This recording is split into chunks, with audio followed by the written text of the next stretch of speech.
to start thinking about the future, but you don't have to know exactly what you want to do. This is a process. It's a path. I know because I'm on it.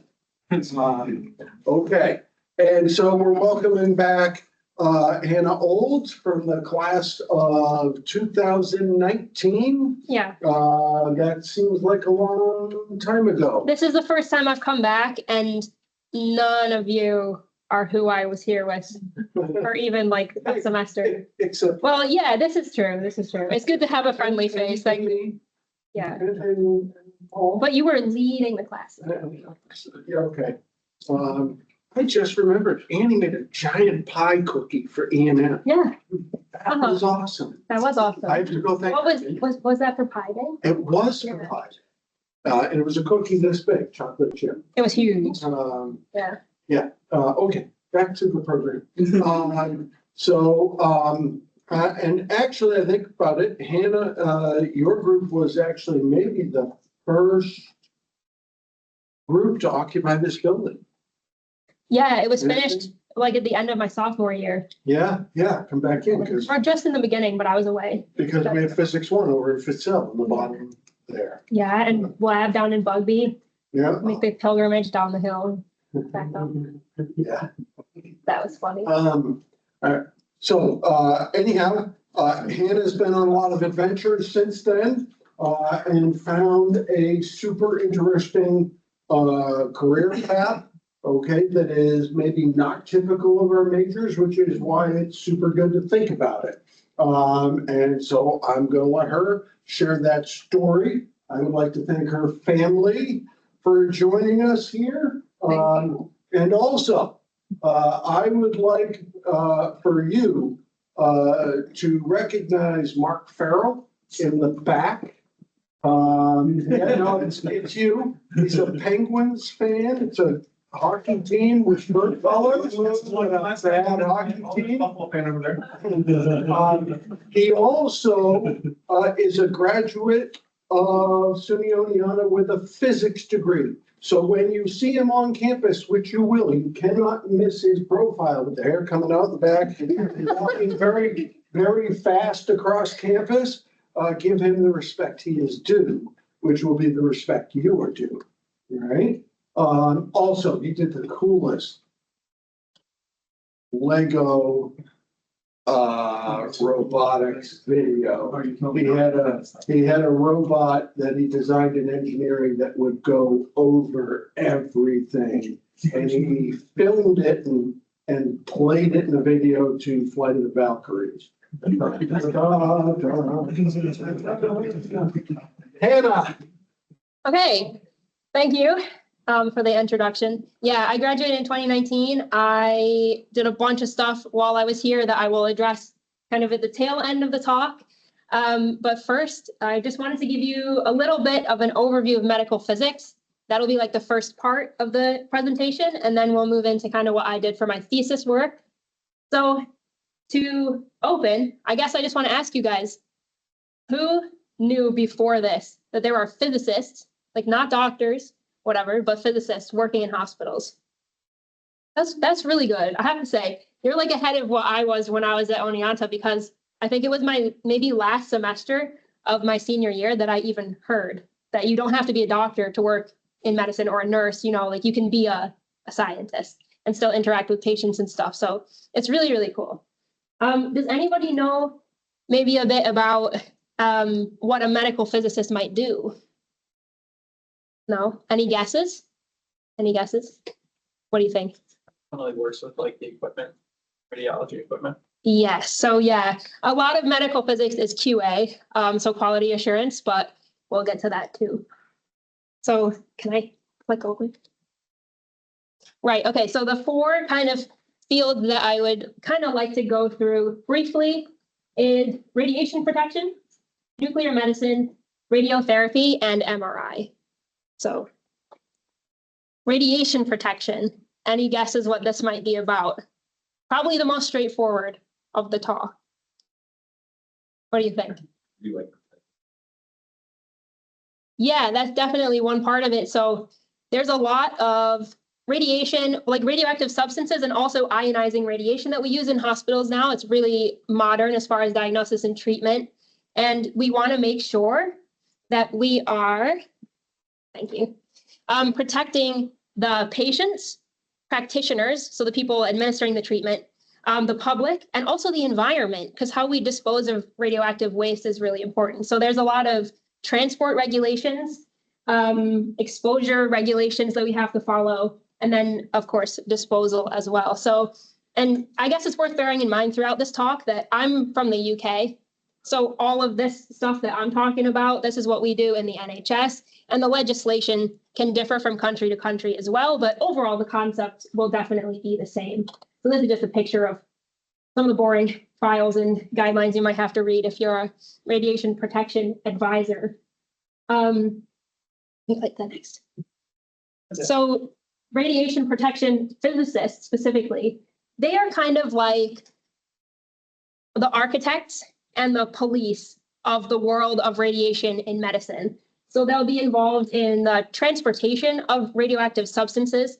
They will do risk assessments. So if we're bringing in a new machine or a new type of treatment, or maybe even a new radioisotope sample, then they're going to have to assess, how do we use this properly? What sort of dose are we going to be expecting to receive, and when and how, essentially? And can we implement any sort of measures to reduce that and make things safer?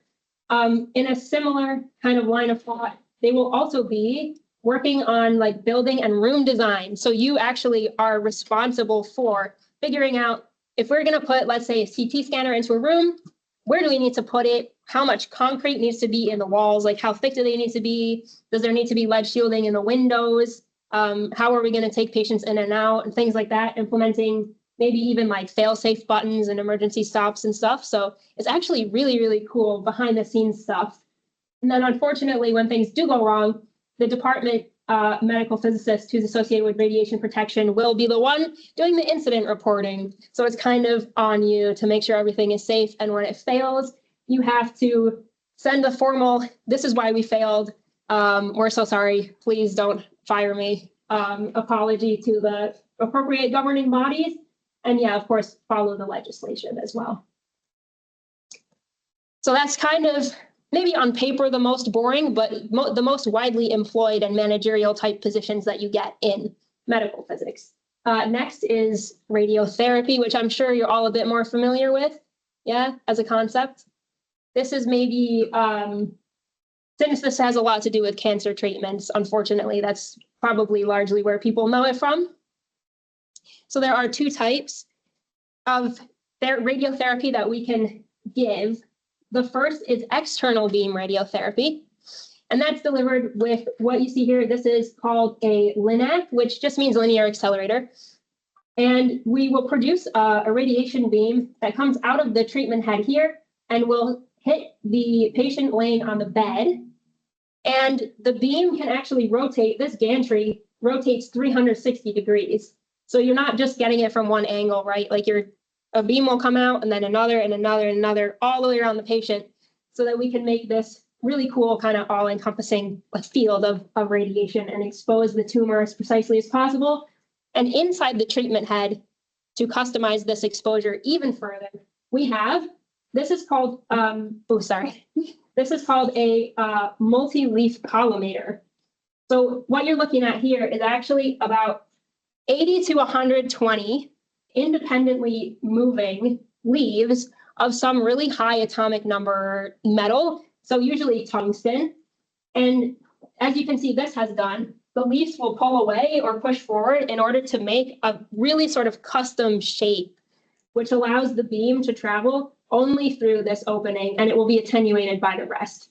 So not only does the gantry rotate all around the patient, but as it moves, these multi-leaf collimators will shift around and kind of customize that beam pattern even more. And we can also, of course, change the energy of the beam as it rotates too. So it's just a really cool, yeah.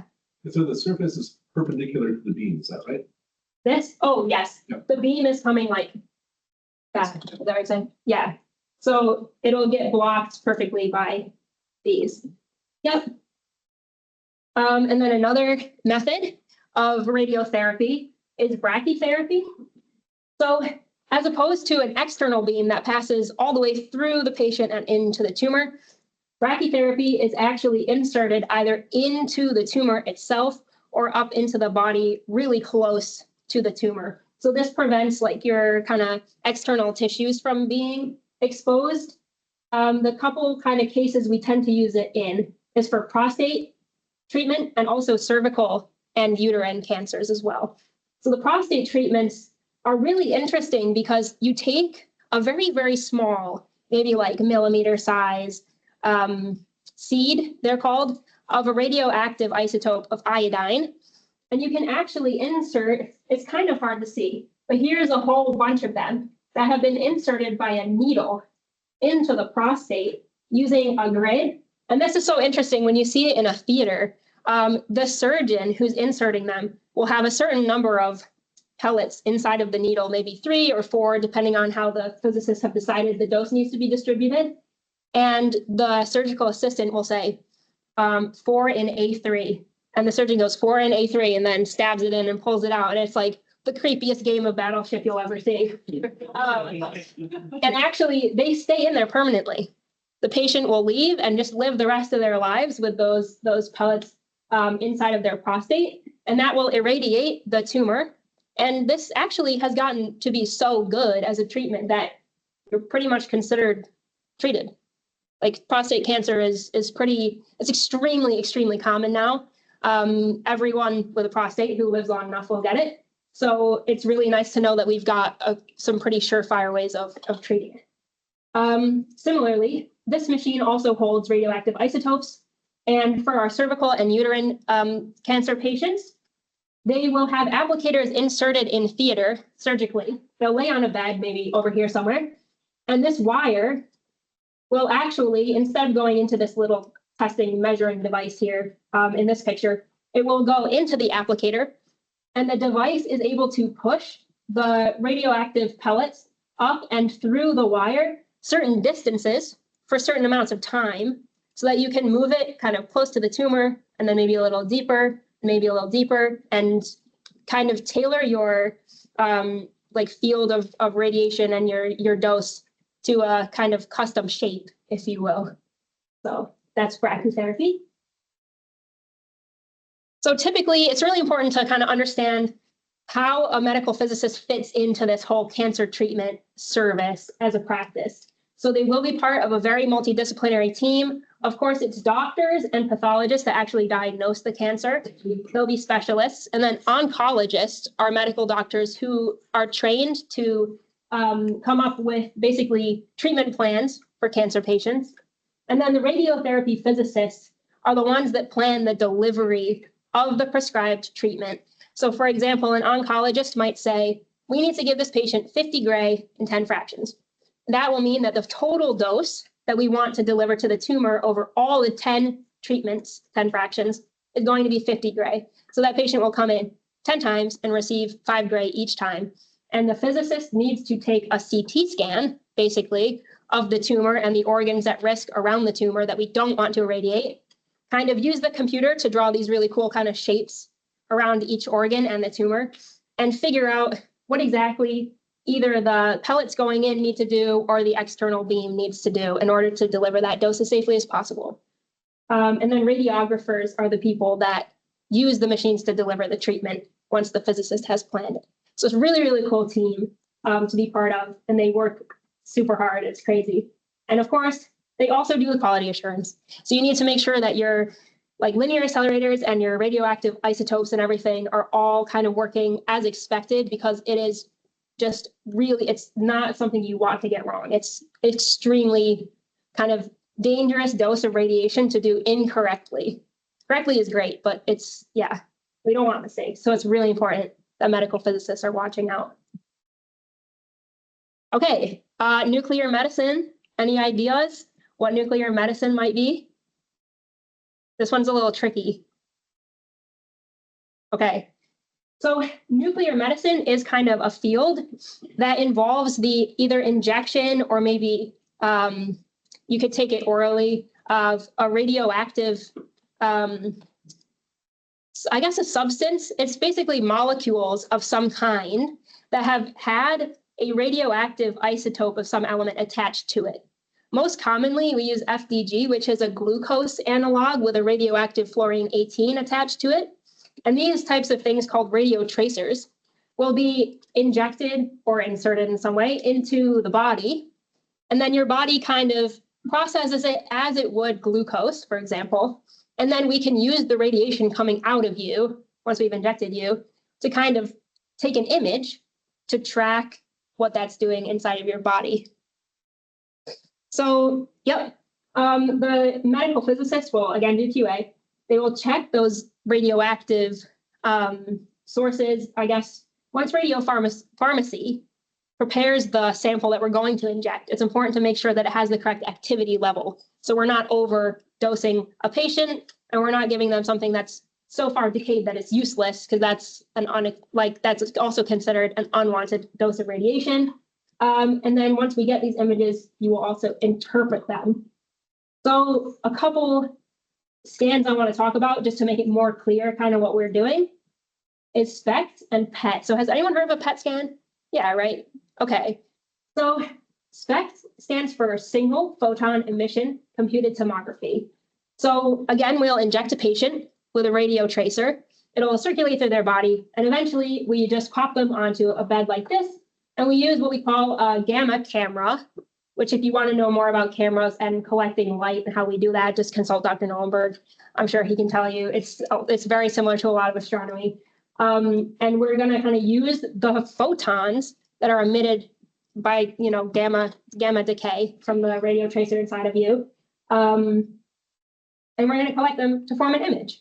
Similarly, PET is positron emission tomography. PET is a bit different just because the radio tracers for PET will, of course, decay with a positron, and that will almost immediately be annihilated by an electron. And that will give off two 511 keV gamma rays that are going in almost 180 degrees apart from each other. So what you see in a PET scanner is actually a ring of detectors. And when two that are 180 degrees apart get triggered kind of simultaneously, collect a photon simultaneously, the machine kind of knows to trace back the line between the two cameras that have collected those photons and say, okay, then that count must have come from maybe somewhere in the middle, right around there. So it's in this way that we kind of get those images.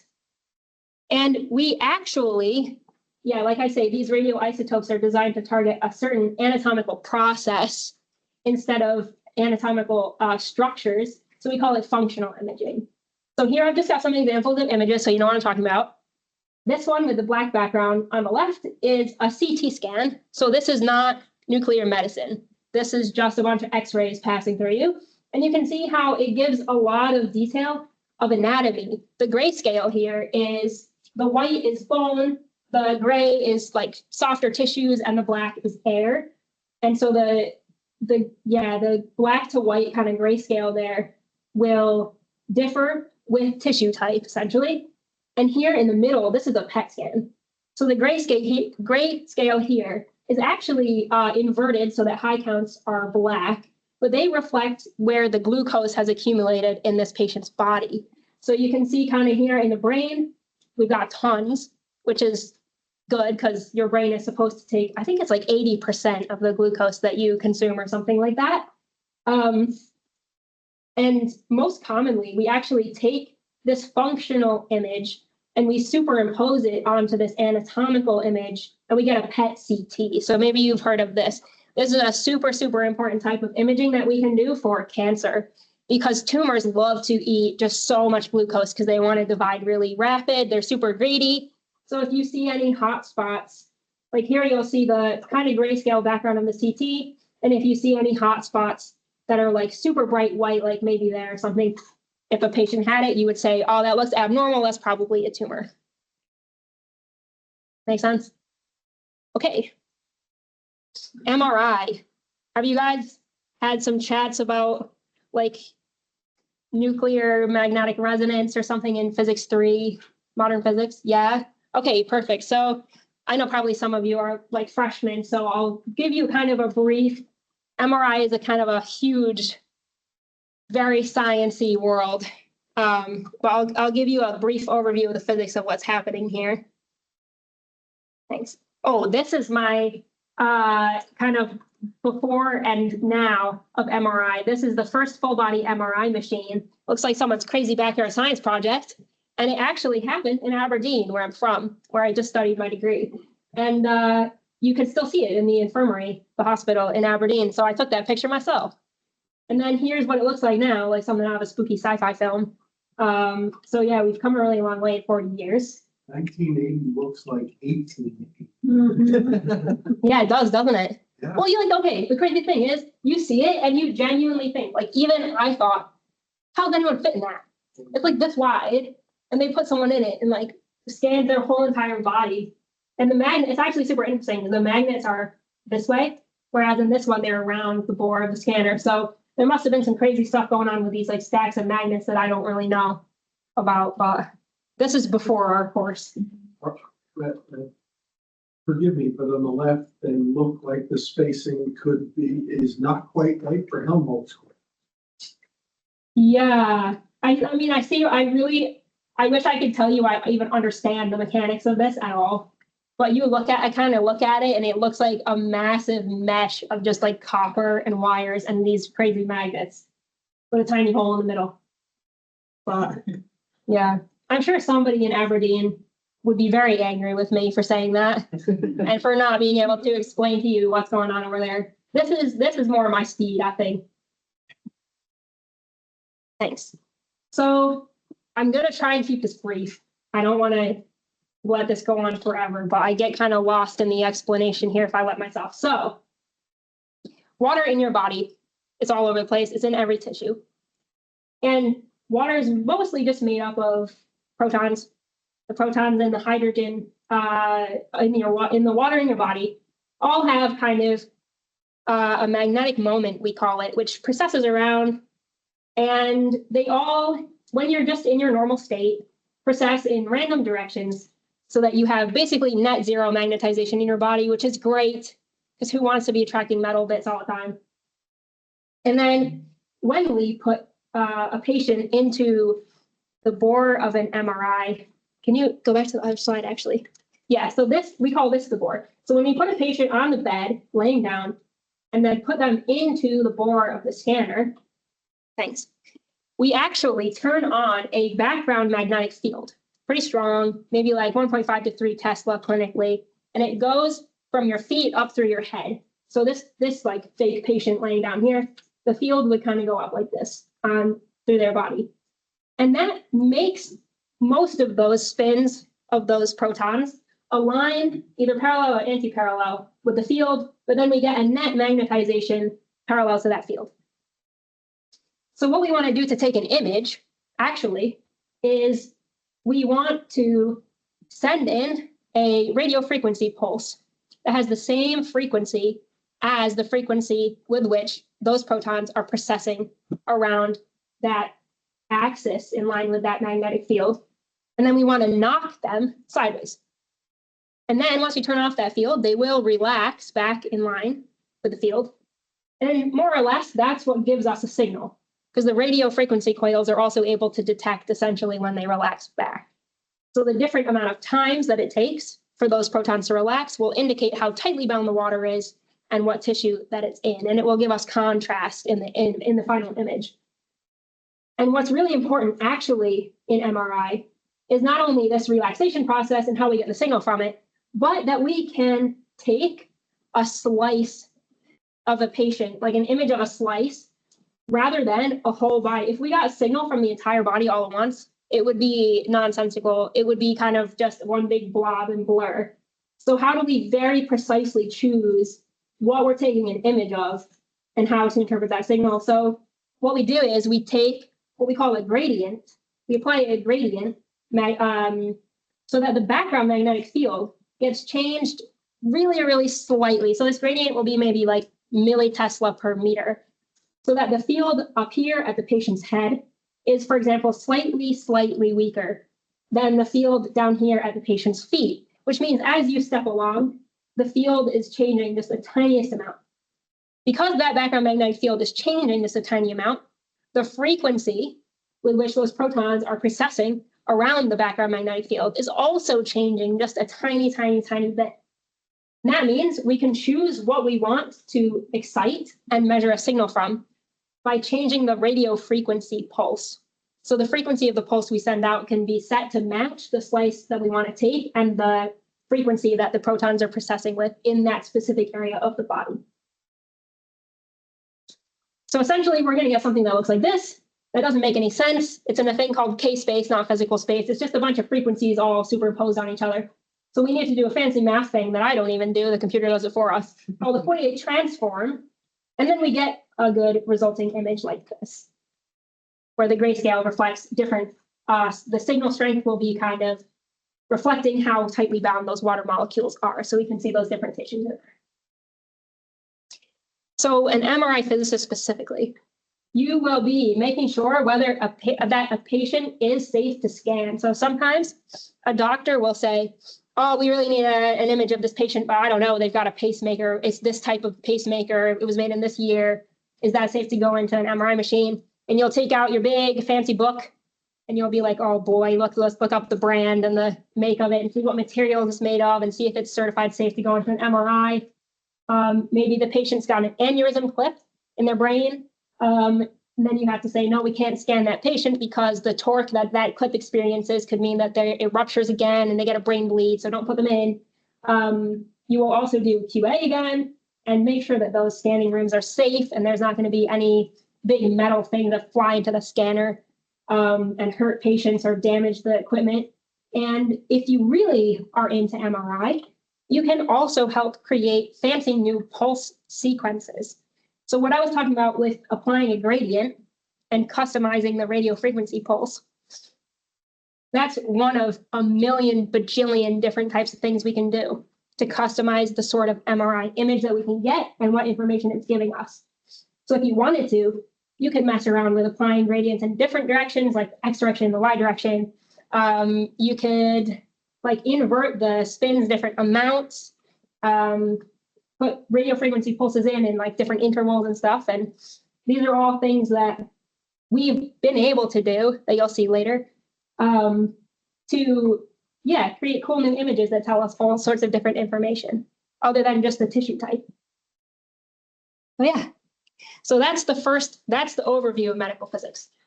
I hope that was coherent.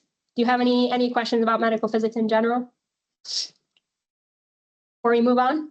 Yeah? What's up? Do you work in like all four of those fields or do you work in a specific one? That's a really good question. So you will work in a specific one. Yeah, the workload is way too high for you to do all of those. You'll probably be, so for the UK, I can say at least, to become clinically certified, you train in all of them. Like you'll know, you don't have to pick in advance. You get trained and you make your portfolio. So you'll like write up what you've done, I don't know, projects that you've worked on and stuff as you train, and then you submit it to the board for approval. And then once you're certified, you can pick what area that you would like to work in. Yeah, and there are a few more. It gets a bit more nuanced, but those are like the big ones. Yeah. Do you have a question? No. Oh, okay. All right. So what did I do? Oh, sorry, go ahead. You mentioned that you didn't even know what Yeah. find out. Yeah, it's a good question. So I think when I was applying to PhD programs, I applied to the University of North Carolina, where they actually do MRI research. And I thought, MRI sounds pretty cool. I'd like to know what that's about. And I think I was talking to my mom about it. And she said that she'd run into one of my childhood friends' moms who had a daughter going through proton therapy for her cancer, who said that she thought I would be a good radiotherapist or like radiotherapy physicist or something like that. And I thought, I'm not a doctor, like I don't have any interest in being a doctor. But then I figured out actually, those people are physicists, which is really cool. But that was how I found out. I really didn't know at all. Because that was you were like, I'm not doing surgery, I'm not cutting any. I know, I was just like, this blood gives me the ick. So anytime people mention medicine, I was like, no, couldn't be me. Definitely not. Yeah. For something like a PET scan, do you end up getting also any secondary radiation coming from free electrons during the collisions with the sorry. I mean, I probably should say like technically yes, but I don't know that. I mean, the good thing that I like about medical physics is that I get to carry quite a simplified version of physics around with me, where I don't need to really like understand the full detailed theory of what's going on. So what I could say is not to the point that it has any impact on the image. Does that make sense? Like that's my scope of knowledge. Yeah. That it's no artifacts or anything from stuff, but I guess if it emitted a gamma ray that we could detect, then maybe, you know, yeah. Sorry, that might have been an underwhelming answer, but Yeah, I didn't. yeah. But what were you're saying? So if you use high enough energy, Yeah. you're getting molecules with the flow ionization energies, right? Mhm. A lot of electrons come. Yeah. And so I was just wondering if you can see those. And also might not be visible. Yeah, I see. I suppose maybe it's not visible. It mustn't be if it's not a problem in the images. Yeah, maybe not. Maybe my professor would have something to say about it. Because we get half trained by NHS clinical staff and half trained by academic people. And the training is extremely different from both sides, you know? So yeah, I'm sure one of my professors would have something to say, the pet guy. Yeah. I don't know. It's curious, yeah. Yeah. Good question. Anything else? Medical physics related? Okay, cool. So for my thesis, actually my master's degree, it was really cool. The one at Aberdeen is just 1 year long, so it's really intense year. But it ends with maybe 3 or 4 months of doing a research project in one of the hospitals in town. So my project that I did was called Image Fusion as a Surgical Aid in Middle Ear Cholesteatoma. So the first kind of question you may be asking is, what's cholesteatoma? It's basically a growth. It's benign because it doesn't metastasize, but it is pretty, I guess, serious to have. So it's this hyperkeratinized growth in your middle ear. So this is your middle ear, where all these tiny little bones are supposed to be. And the growth kind of just destroys those bony structures there. It can rupture your eardrum, so it causes like structural deformity and hearing loss. And to treat it, you need to have surgery. So imagine doing surgery on this tiny little part of your inner ear is crazy. And it's very, very precise, this surgery. So when you plan it, you need to know the exact location and extent of that cholesteatoma, or else you're going to have to switch gears in the operating theater, which is never fun, and it hurts the patient more long-term and stuff like that. So to try and plan as best we can before the procedure, we have CT scans and MRI scans. So the CT is useful because, as you saw earlier, CT is really good at providing anatomical information. But the problem is it can't differentiate cholesteatoma from just inflammation or benign kind of like regular tissue growth. And MRI, specifically diffusion-weighted MRI, has been found to be a helpful addition to CT. So diffusion-weighted MRI specifically is, so here we have, this is like a typical T2 weighted image, like I was talking about with the relaxation times. And then here is the same slice of the same patient in a diffusion weighted image. So what diffusion weighted image basically does is it takes the grayscale and changes it to be, instead of relaxation time, it now reflects how restricted the movement of water molecules is in that specific area. So here is an area of really high diffusion restriction. Here is kind of lower, and then the black bit's not really enough water to get a signal from. So this is really helpful because right here, this is cholesteatoma. It's not supposed to be there. It's supposed to look kind of blank like this-ish. And it's really good that cholesteatoma shows up really brightly on a diffusion-weighted image because it helps us diagnose the fact that it's actually there. So ideally, we want to take this really high-quality anatomical information that we get and combine it with the signal that we get from cholesteatoma. So here's the examples of a CT and an MRI scan, a diffusion-weighted MRI scan that I was working with for my project. And I took an open source piece of software called 3D Slicer, which is actually really cool. You can use this if you want. If you want to download it, they have like fake scans already uploaded to it that you can import from online. And you can like scroll through CT volumes and MRI volumes and like turn them around and try and fuse them together and stuff. It's really cool. So I was essentially trying to fuse these CT images and the diffusion weighted images together so that instead of trying to eyeball it, radiologists could say, oh yeah, that cholesteatoma overlaps specific special name teeny bone 3, you know, whatever it is that they're looking at. So they could plan the surgeries better. So essentially, we want to register and fuse 2 separate image volumes together. Registration just means moving one image volume to be aligned with another. And then fusion is taking those 2 volumes, making them into one. So 2 methods were developed to try and kind of compare how good they were at fusing these images together accurately. One was manual and one was semi-automatic. So the manual one, you can kind of see here, this is a screenshot from 3D Slicer. You get these sort of bars that you can slide, these slider bars. So you can translate and rotate the moving image volume, which in my case was the diffusion weighted image, and try and align it with those structures from the CT scan. And then as an additional step for a semi-automatic method, 3D Slicer has an extension called Elastics, which uses an intensity-based registration technique to kind of help automatically do some of that registration process as well. Yeah. So in the end, what we're able to get is here is a CT, here's the diffusion weighted image, this is the normal MRI, which was actually kind of used as an intermediate step for the semi-automatic process because it couldn't recognize this and this is similar enough to register. And then here is our fused image.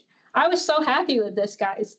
I can't, like, it sounds so lame, but when I got this first image, I was like, there it is. It's right in the bone. Like, it's right. Oh, that's so precise.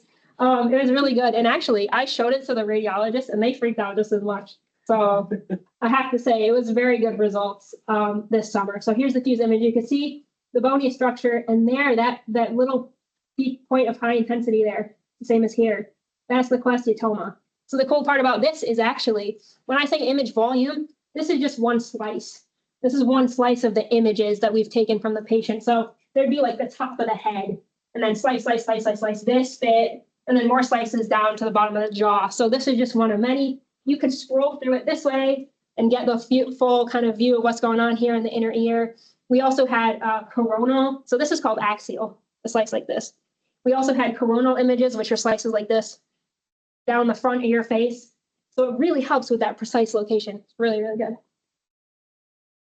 So this is just the proof that the semi-automatic method was better than the manual method.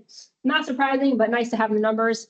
We essentially had 2 sets of 10 images that we fused together, 10 using manual method, 10 using semi-automatic. Took the fused images, labeled them A and B at random, so the radiologist didn't know what they were looking at, and essentially had them scored 1 through 4. And then the average for the manual and semi-automatic sets were compared. We did a t-test, which basically just gives you a value 0 to 1 that indicates the probability that the difference between the averages is just by chance.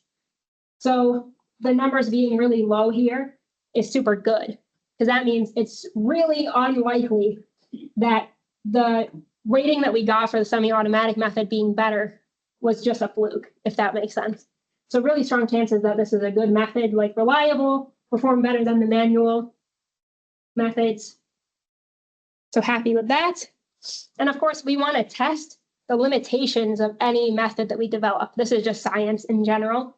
So to do that, we wanted to kind of figure out if the difference between the patient positioning in the CT scan and the MRI scan, like if the patient's head was kind of like upright like this in one scan and then tilted maybe 10 degrees in the MRI, would that affect the quality of the registration we can achieve? Which is a good question. So to try and answer it, we wanted to come up with a phantom. So basically like a non-patient object that we put into a scanner to replicate what we might see in CT and diffusion weighted imaging. So what we wanted was something that simulated a cholesteatoma and showed up really bright in diffusion weighted imaging, but not so much in CT.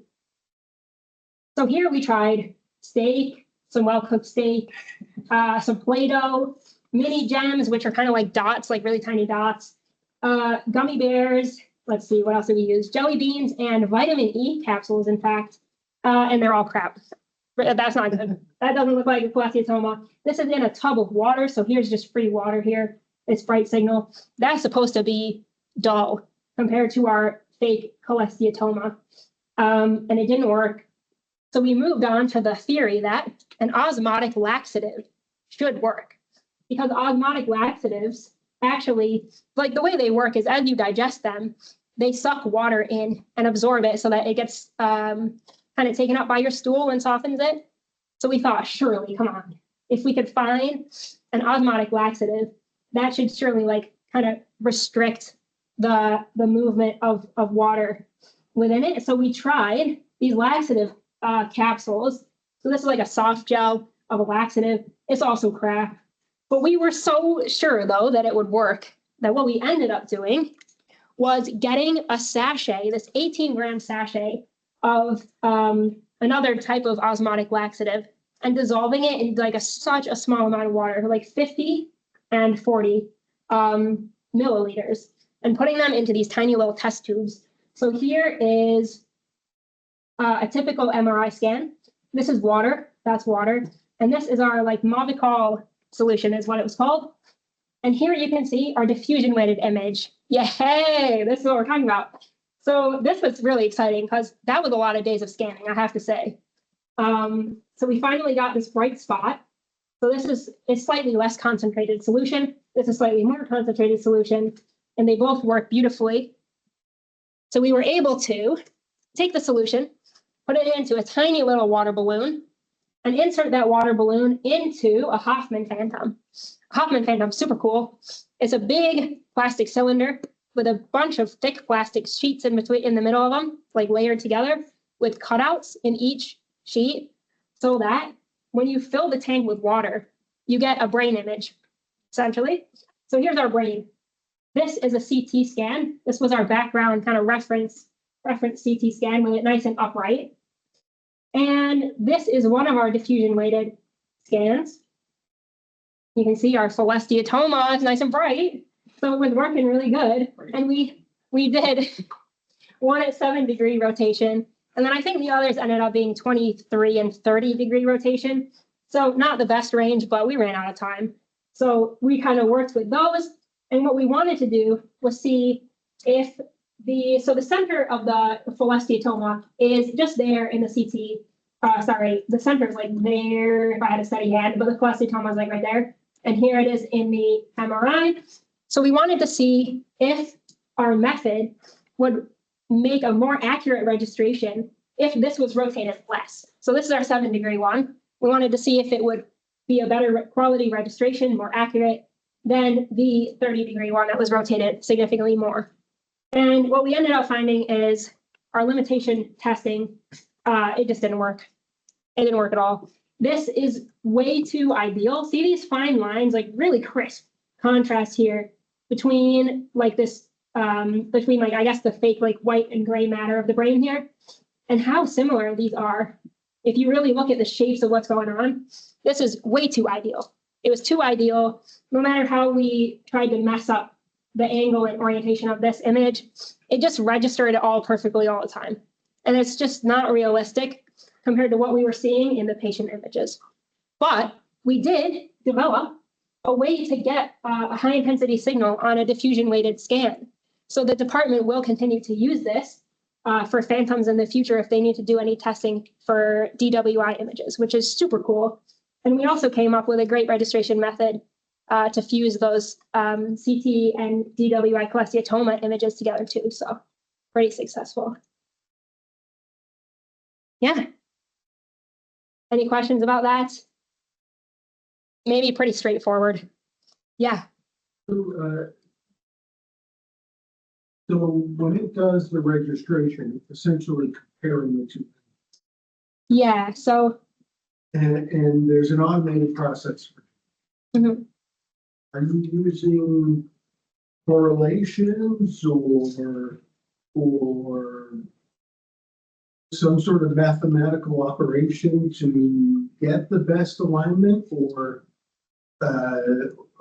and do you have ground truth, something that's the same in one image as it is in the other? So Yeah. at least you can lock onto it. Yeah, those are really good questions. Those are great questions, actually. So can I go back? Will it work like this? Let me get just the two. Okay. So to answer, I guess your first question, we always start with manual alignment, regardless of the method, whether we just did manual and stopped or we did the semi-automatic one.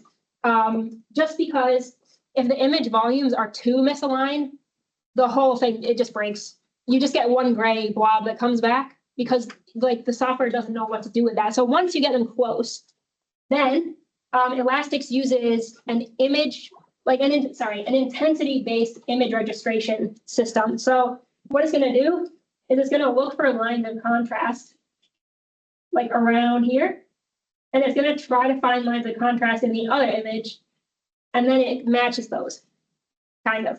So the problem, I guess, what makes it hard, especially compared to the overly ideal Hoffman phantom, is like when you really look at this image, I think from afar it looks less bamboozling. When you get up close, you really actually can't quite tell where that line lies.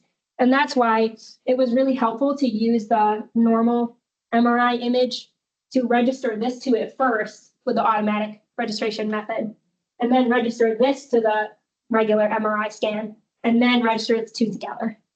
So it's a bit of an extra step. Does that make sense? And you did say that, and I was trying to figure out exactly, because there is a question, right? You see the same shapes in both, at least from back here, they kind of pop. How do I know they really go together? Right? How do I know those shapes aren't supposed to be shifted? Yeah. You know? Yeah. And because you've got two transition regions. Yeah, I mean, it is a good question. I will say that probably 8 out of 10 times the additional registration step to my eyes hardly changed anything because that's how precisely they already were aligned.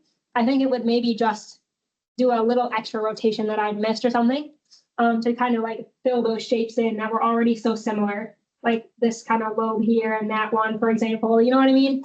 But really what's going on is the program, it's iterative, the registration process. So every time it tries to kind of align them, and then it somehow, beyond my knowledge, comes up with a similarity matrix. And it tries to get, I think, the difference between the two to as close to 0 as possible, if that makes sense. It's doing things with similarity matrices and iterative steps and stuff like that. So behind the scenes, it's pretty smart. Yeah. And then your second part of your question was? I asked it out loud so young people. I know you had one, and I thought it was a really good question. Oh, it was like landmarks. You're basically talking about landmark registration. Ground truth, Mhm. something that you know very well exactly what it looks like in both types. Yes. Yeah. That we tried, or in fact, I tried. I say this like it was a 5-man job, but it was just me like hiding in my desk all summer long.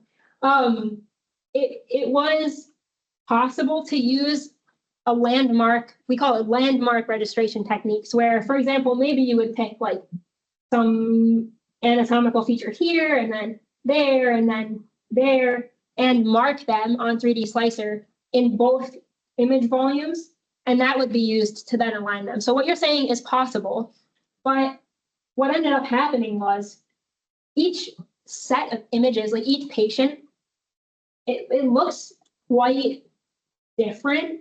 And because I think it's because it's a head image specifically. I was kind of asking radiologists if there was any kind of points that would show up uniformly between each patient that we could add into the process and stuff like that. And they basically said, the most accurate thing you're gonna get is just like the shapes of the brains. Because I mean, we don't go far enough to get like, for example, like a brain stem or something. And the skull bones are all kind of just, yeah, that's the only really anatomical feature we've got. Has this been used in surgery yet? No. So I think maybe a couple other people have looked at the possibility of fusing images for surgeries like this for cholesteatoma specifically. But I don't think they've been implemented. I think it was just proof of concept, and it was all with paid for software. That's, there's sometimes like weird licensing issues, and certain hospitals have their brand allegiances, and it gets really weird when you get into the world of medical, I guess, like finance and politics and stuff. So 3D Slicer being an open source software is really good because it's free. So we really wanted to, I mean, the NHS is too broke. It's never going to fund the purchase of software for like 10 cholesteatoma patients a year in Aberdeen. So we wanted to kind of see if we could do it with free software. The problem is, back to licensing, like I was talking about before, 3D Slicer being a piece of kind of open source software, it's not registered as a medical device. So we would need a lot of risk assessments to be done by a lot of people, including physicists, before we could even say, can we try to use it? Because the last thing you want is for this to look really good to a radiologist, because I did a good job of matching up a bright spot with a cavity. I mean, I think it's pretty easy to do by eye. But then for it to turn out to be really incorrect, and then we slice and dice someone's ear all wrong, and the surgery goes badly. So we basically need to be super, super careful if we want to try and use this to cover all the bases. So my advisor kind of was chatting about getting a risk assessment figured out eventually. But then once you do that, then you have to kind of compare images with surgical outcome without using the image to influence the procedure, right? So the surgeon would need to take really detailed notes like, oh, we cut in here and we found a bit of it here and a bit of it there, and then see if that's what you would have interpreted from the image. And then after that, then you can start implementing it. So it's really a long process. Yeah. Yeah. Okay. How are we doing? How is the time? 6. Oh, did you have a question? Yeah.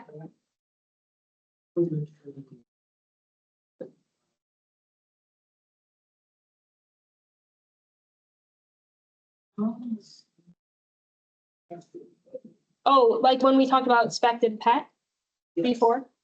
Yeah, so was it positron emission tomography that you were talking about? Yeah.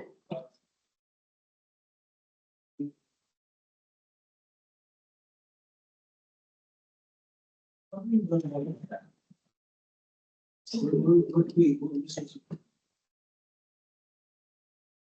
you mean you as a student? Or, okay, so, I mean, if you're interested in imaging, is it the imaging? Or is it like the computery, like how do we process the images that interests you? The imaging? So, I mean, besides like taking courses and reading books and stuff like that, I would say that it's probably possible that you could arrange a visit as a student to a hospital. And I like, don't invite yourself, like email around first. But even the hospital here in town, I swear I went for an ECG once, and the woman heard I was doing physics and said, if you want to come in sometime, like come in. So, you could try. I don't know her. I never actually did because I didn't clock it yet, unfortunately, that I wanted to do that. But I think besides courses, maybe like a research program might have an opportunity for you if you had some time in the summer, which we'll talk about actually too. Yeah, I don't know. Is that kind of, I don't know if that's what you were looking for. Not really, but that was good too. Yeah. I don't know, as far as how to learn about it. You're looking for articles or books. Yeah. I wasn't sure like what the images were. like, that's beside the point. Thank you. Yeah. I mean, yeah, sorry. My method of learning is just scour the internet, basically. But yeah, I'm sure someone who actually does imaging could probably actually show you. So it's worth asking around, you know. I don't know how you get in touch with hospital people here, but I'm sure they're contactable somehow.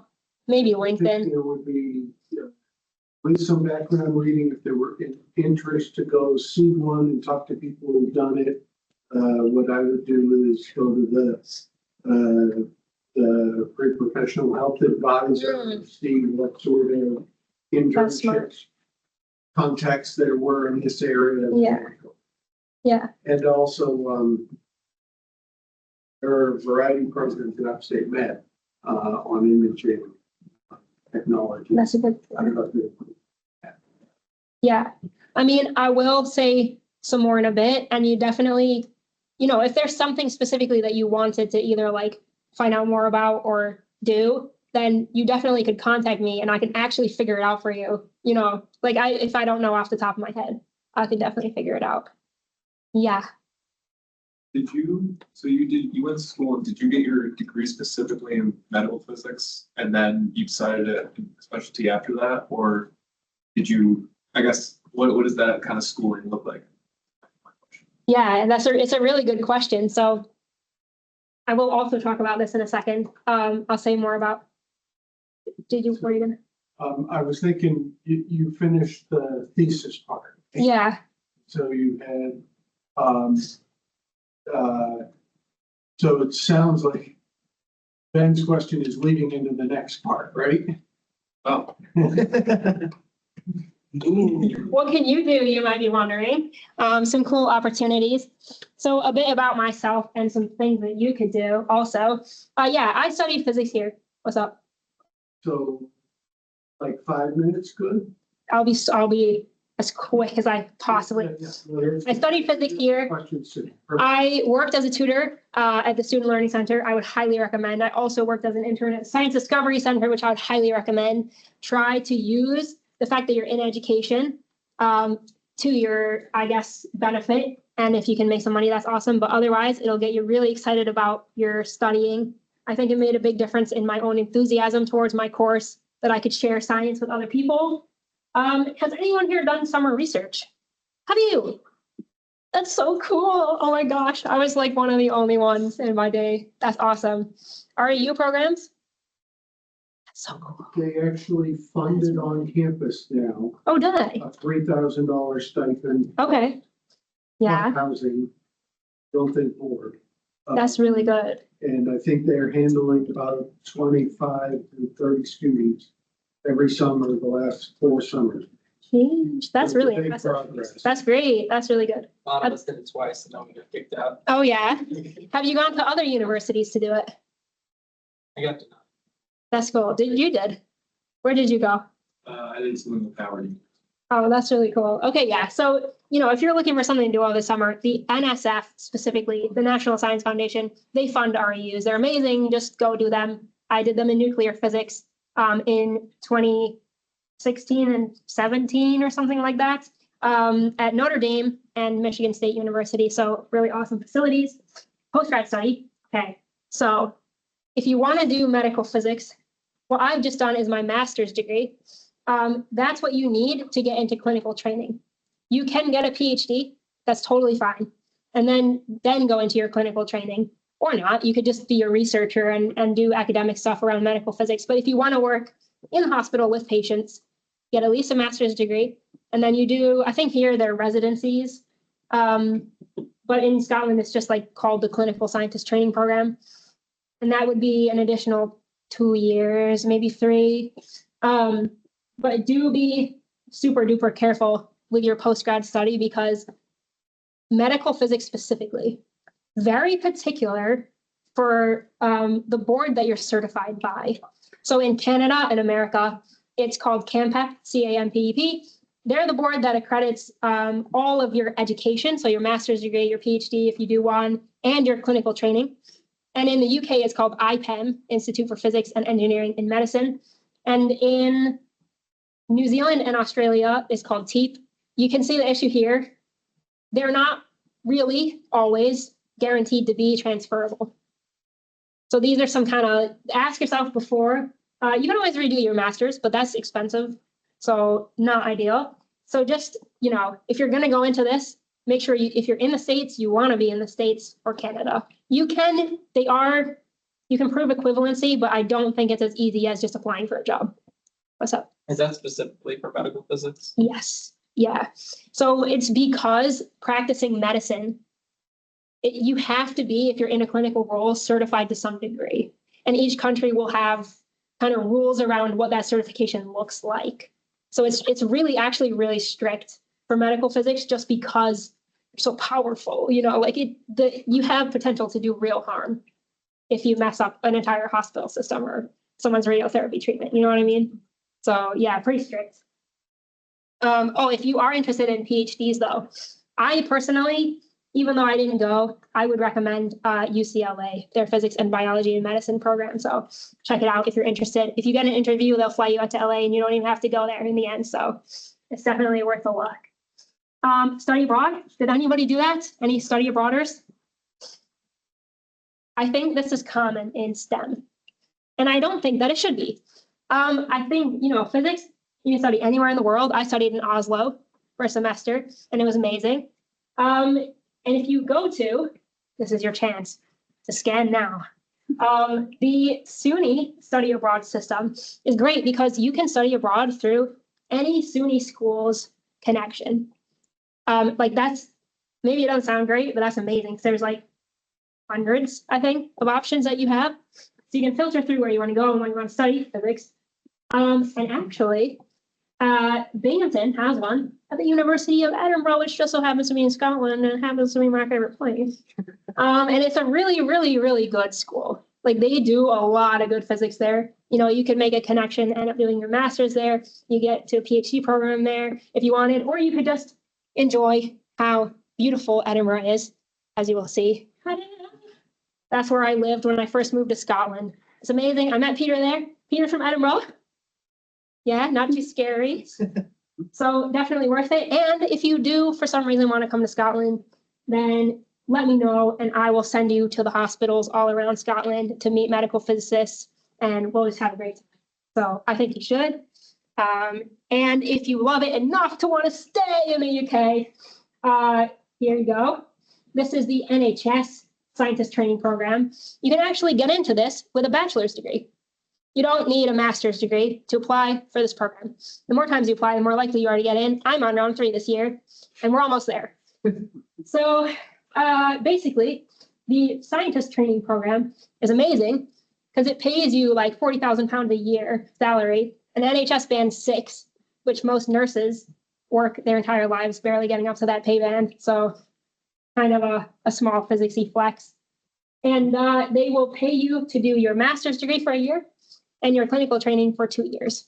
So really, actually super good. Even if you got onto this training program and didn't become a medical physicist, you'd have a really good salary and a master's degree. So it's a good opportunity if you can get on. It's in England and Scotland both. So yeah, that's it. Please contact me. This is my LinkedIn. I don't know if that makes me like cool or old, but I am on it actually frequently asking for people to help me do things. So do contact me. That's also my email. You know, like I say, if you have any questions, even if it's not medical physics, even if it's like, I want to go like do nuclear physics in Japan. Do you know anyone? Just ask me questions. I love Oneonta. I love Oneonta physics. I will help you in any way I can. I know a lot of other people that would do the same as well. Networking is great. So please do just drop me a line, chat with me, come see me in Scotland, you know. Yeah, that's it. Thank you so much. Sorry, I went a little long.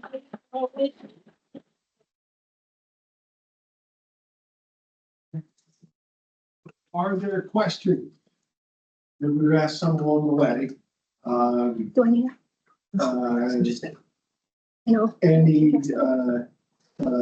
general questions? By the way, Ben, Ben, in searching for your RAU, you used the guide that Hannah. Oh, yeah. Is it any good? I can't remember it at this point. Still good. Good, good. Perfect. Like was the Bible. Oh, I'm glad. They're really good. Like, I can't believe how many cool opportunities there are for students. It's crazy. They're competitive though. Yeah, okay, yes, to be sure, they are. You know, you gotta be resilient. I will say, I just finished my degree, my master's degree, last month. So this is all like fresh and new.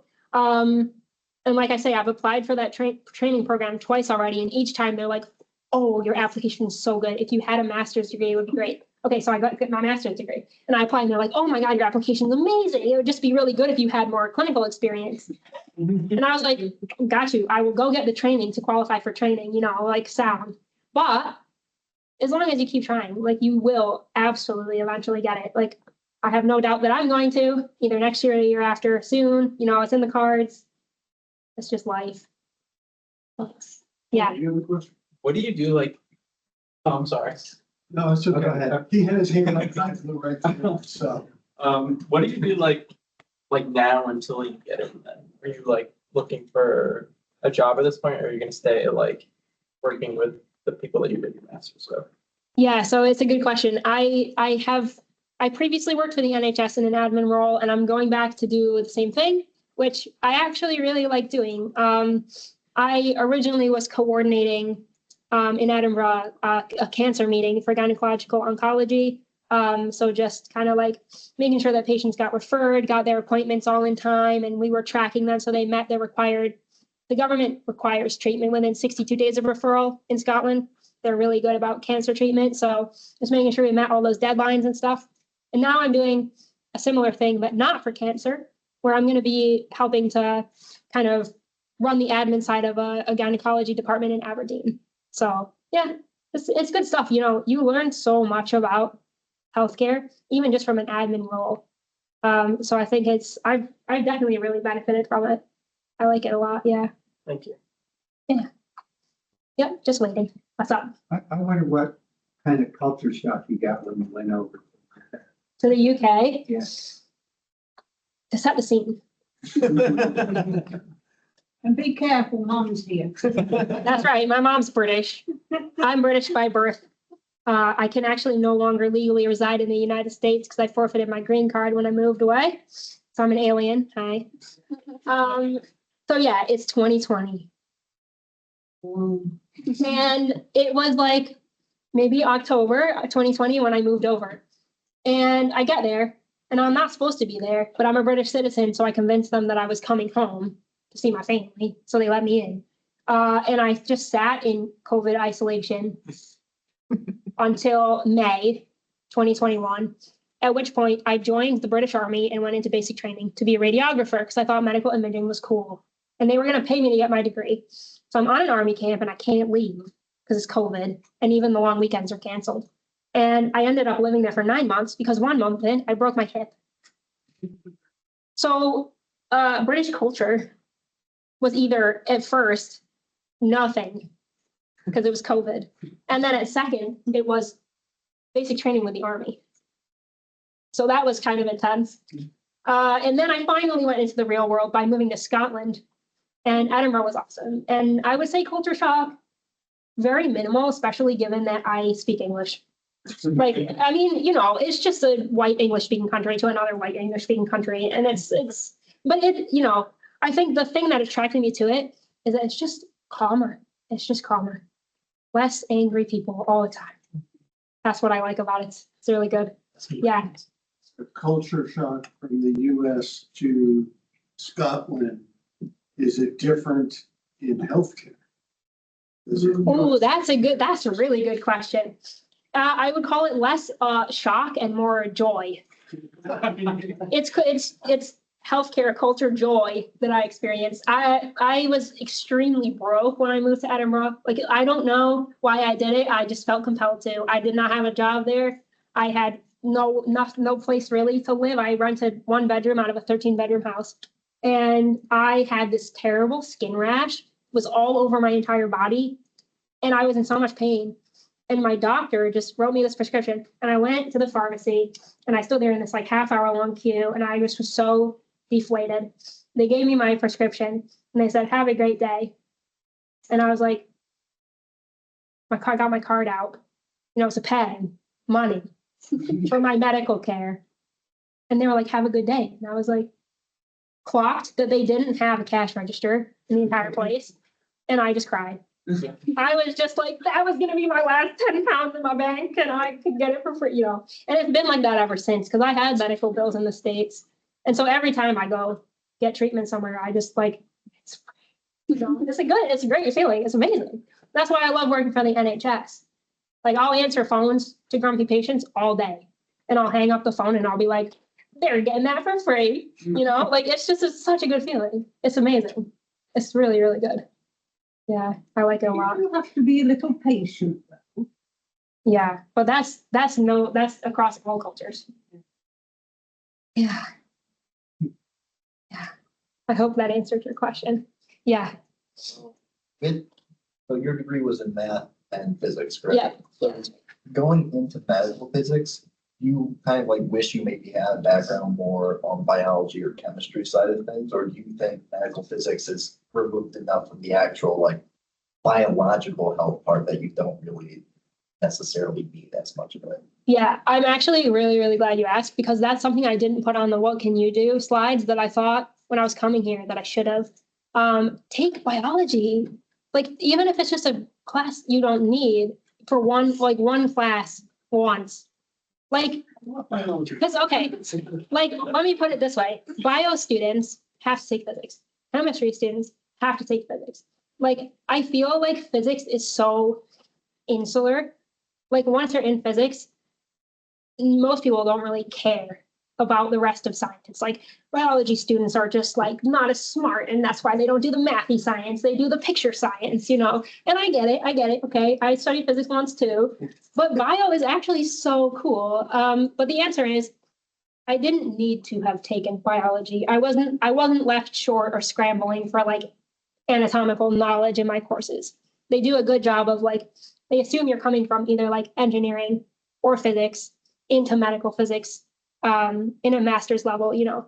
So it's really, I really think it's worth knowing other sciences, but you don't need to. No. Thank you. Yeah. Following on that, how much have you used of your knowledge here? Like what classes really helped you in Yeah. physics? Yeah, it's a really good question. 'Cause I would it say- can seem a lot of your at least what we're learning came up in your picture Mhm. analyses. Mhm. Yeah, you're not wrong. I would say I use extremely little of what I learned. However, my time at Oneonta was really amazing, I think, because as you know, as having, you know, being people that take advantage of opportunities, it's not really so much, how much am I gonna use this? It's like, how easy is it going to become for me to learn difficult topics? It's good to know, like, it's so good to know that, like, when you look at an MRI machine, if you ever had to figure out E&M all over again, you would not be bashing your head against the wall. Like, that gives me peace of mind so I can sleep at night. Do I remember it? Not really, to be honest. But I think that, you know, developing that learning ability and the confidence and just kind of like using Oneonta as the place to go the extra mile and be in a safe environment to learn and fail is like, yeah, 10 out of 10. So yes, not much at all. It's a mindset. Yeah, no, it really is. Yeah. I'm pretty sure that when you were in my E&M class, I said, this Helmholtz configuration can be used to generate uniform magnetic fields like you might find in an MRI machine. Yeah. I missed the rate, and then I made you guys do the double derivative of the magnetic field to the radius to the diameter, which I'm talking to you guys about, to make the field uniform, to make the first derivative go away in the cavity. Yes. I don't doubt that at all. In fact, this sounds very familiar. And the beauty for me of medical physics is studying physics, I knew that I loved physics because of what it can do, like what it brings to the world. What I didn't like was like the theory and the math. I like math. No, I like math and I appreciate it. Do I want to sit and do it myself though? I think I was surrounded by people who did, you know, they were like, oh, let's do this calculation. And I was like, can we just like press a button that does a cool thing? Like that would be cool. So to me, that's what medical physics is. It's like take all the theory that I once learned and then apply it. And so I get it. And so I'm defending physics now. You don't have to, I love physics. I'm not anti-physics, you know, like. But I was thinking as you were inserting the pellets, right? Uh-huh. I was thinking as a medical physicist, I was sitting there as a physicist and thinking, wow, you've got these little pellets that you're putting in, Mhm. and they have to create a pattern Yes. around the problem that lasts, in one case forever. Mhm. And you have to engineer a half-life that's not too long. Yep. And not too short. Yep. The Goldilocks half-life evidently for Frank. That's cool. And then I thought, how do you do that? But then I began to think that those pellets are, and I don't even know, because you could direct them, but they could be point charges. Uh-huh. And then as you sit there with point charges, you realize that whatever's going out is going out as 1/r², Mhm. except there's a medium, like a dielectric and and with electric fields. Yeah. And then all of a sudden you're shaping the pattern yourself Mhm. by moving them in the places where you want them. Yeah, that's. And that's all based on 1/r². Yes, yes. Actually, that was the one piece of math we were required to do for our degree. Learn the inverse square law. So in fact, that was easy. And I wish I could be kidding you when I said I was one of the few people in my class that knew what that meant when we got there. And I was just like, oh, yeah, you know. Yeah, but no, it is really cool, you know. Yeah. And I like the physics. I think that just as a day-to-day job, you know, for me, it's like, you make a grid out of those pellets on the computer, and that gives you like a information about how the surgeon should then insert it or whatever. So you can mess around with that on a screen, and it's less of actually the calculation yourself. Does that make sense? Yeah. So for me, that's my interest. But I do think the physics behind it is so cool. I think physics is the future in medicine. That's why I got into this in the first place. Yeah. But are you making the grid in 2 dimensions or 3 dimensions? 3. So yeah, so basically when you do radiotherapy planning, the patient will have had a CT or an MRI now, actually. They're getting more popular MRI scans, and it's called a planning scan. So any radiotherapy patient will go for a planning scan before their first appointment, where basically you'll get an image of the tumor and the surrounding organs. And this will be an image volume, so like many, many slices. So basically, an oncologist will come and highlight on the screen where they think roughly the tumor is in each slice. And then the physicist will sit down, make sure they agree with the tumor, highlight the other organs at risk, and then play around with like, oh, well, we want to deliver this dose to this highlighted thing that's called the tumor on the program, and minimize, because sometimes we also have dose limits for the organs at risk as well. It's not always about getting them as low as possible. It's like also making sure they're under any necessary thresholds as well. So there are some kind of cases where you might not be able to deliver the full prescription dose to the tumor if you're going to overdose an organ at risk. So there's like all these things at play, and you kind of go like slice by slice of the image, and then the beams can be superimposed sort of on the computer as well. And you can change what shapes they are and what angles they're coming in from, and yeah, kind of what strength they are and stuff. So it's really cool. It's like a super cool video game. I'm not into video games, but if I were, it would be that one. Just trying to. Yeah, exactly. Other questions? Okay, audience. Thank you. Super good once again. We need to I don't want to say bullet, we need to pressure the. What are you gonna do once we People all want to leave? hear. What's that? What are you gonna do once we all leave? Well, I asked the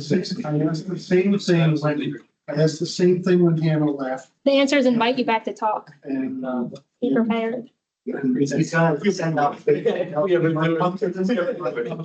took me 5 years from graduating to be invited, so that's long compared to my fellow students, I guess. Classmates. well, no, it's a whole spectrum because we've had people at 18 years come back. And we actually shoot for a variety. We've heard from them, actually, this group here that more recent alumni resonate better. So you fit in that experience, but we brought back some mid-timers too. And we try to spread it around. It's been hard with astronomy lately to get an astronomer, an engineer, and a physics person. And someone who's medical physics, something we don't know. So it's tough to get it perfect, but I am so thankful that it came back. I'm And glad actually, you.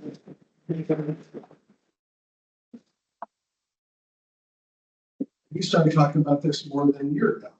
Yes, You actually said, let me finish my thesis. And think, yeah. It was the September that I started.